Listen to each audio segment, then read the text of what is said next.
Award 2025. Honorable Governor of Assam, Sri Lakshman Prasad Asariaji, Her Majesty the Queen of Mada of Bhutan, Keziam Asi Devji Wangsu,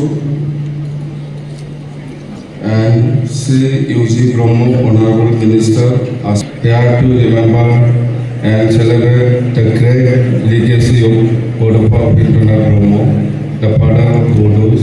His life was devoted to humility, peace, equality, and justice, and his vision continued to guide and inspire us.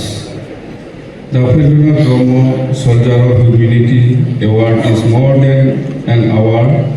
It reminds us of our shared responsibility to serve society with compassion, sacrifice, and unwavering commitment. That his prestigious award